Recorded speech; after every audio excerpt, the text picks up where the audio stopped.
UP के हाथरस में भोले बाबा के सत्संग में भगदड़ मच गई। इसमें महिलाएं और बच्चे फंस गए। भीड़ ने उन्हें कुचल दिया। अब तक 142 लोगों की मौत हो चुकी है। मरने वालों में ज्यादातर बच्चे, बुजुर्ग और महिलाएं हैं। इस हादसे के बाद सबसे बड़ा सवाल है कि आखिर भोले बाबा कौन है। भोले बाबा का असली नाम नारायण हरि है। वह एटा के रहने वाले हैं। उनका कनेक्शन सियासत से भी है।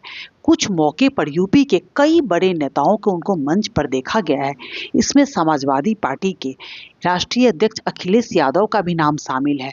दोस्तों, मैं हूं अंजू सिंह। अंजू फैक्ट चैनल में आप सभी का स्वागत है। आज हम जानेंगे नारायण हरि के भोले बाबा बनने तक की कहानी। एटा में इनका जन्म हुआ। दान दक्षिणा नहीं लेते हैं। इनके बारे में बहुत बड़ा बात बोला जाता है।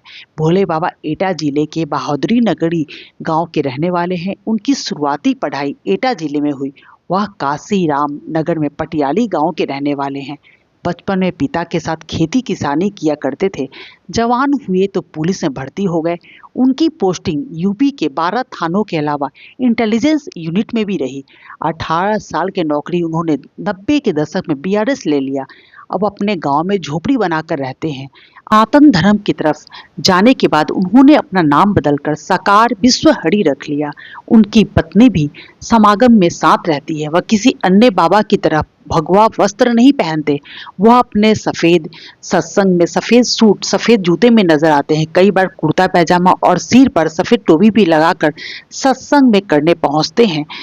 भोले बाबा यूपी के अलावा आसपास के राज्यों में लोगों के भगवान की भक्ति का पाठ पढ़ाते हैं। अक्सर अपने समागम में कहते हैं, उन्हें नहीं मालूम है कि सरकारी नौकरी से आध्यात्म की तरफ खींचकर कौन लाया। नौकरी से बीआरएस लेने के बाद भगवान से साक्षात्कार हुआ। भगवान की प्रेरणा से पता चला वह शरीर उसी परमात्मा का अंश है। इसके बाद उन्होंने अपना जीवन मानव कल्याण में लगाने का फैसला कर लिया। वह कहते हैं, मैं खुद कहीं नहीं जाता बल्कि भक्त मुझे बुलाते हैं और भक्तों की फरियाद पर अलग अलग स्थानों पर घूमकर समागम करते रहते हैं। इस समय उनके कई आईएएस आईपीएस अफसर चेले हैं। अक्सर उनके समागम में राजनेता और अफसर पहुंचते हैं। शादियां भी कराई जाती है। भोले बाबा खुद जाटव है। उनके अनुयायी यूपी, राजस्थान, मध्य प्रदेश में है। एसएससी, एसटी, ओबीसी वर्ग में उनकी गहरी पैठ है। मुस्लिम भी उनके अनुयायी हैं। उनका यूट्यूब चैनल और फेसबुक पेज भी है। यूट्यूब पर 31,000 सब्सक्राइबर हैं। फेसबुक पर भी ज़्यादा लाइक नहीं है, लेकिन जमीनी स्तर पर उनके लाखों अनुयायी हैं। उनके हर समागम में लाखों लोगों की भीड़ उमड़ती है। भोले बाबा खुद की आर्मी है जिन्हें सेवादार कहते हैं। हर मंगलवार को होने वाले कार्यक्रम में पूरी कमान यही सेवादार संभालते हैं। सेवादार देश से आने वाले श्रद्धालुओं के लिए पानी, भोजन से लेकर ट्रैफिक की व्यवस्था करते हैं। भोले बाबा के सत्संग में जो भक्त आता है उसे वहां पानी बांटा जाता है। बाबा के अनुयायी ऐसा मानते हैं, इस पानी को पीने से उनकी समस्याएं खत्म हो जाती है। एटा में बहादुर नगर गांव स्थित बाबा के आश्रम में दरबार लगता है। यहाँ आश्रम के बाहर एक हैंडपंप भी है। दरबार के दौरान इस हैंडपंप का पानी पीने की लंबी लाइन लगी रहती है। मई 2022 में जब देश में कोरोना की लहर चल रही थी, उस समय भी फर्रुखाबाद में भोले बाबा ने सत्संग का आयोजन किया था।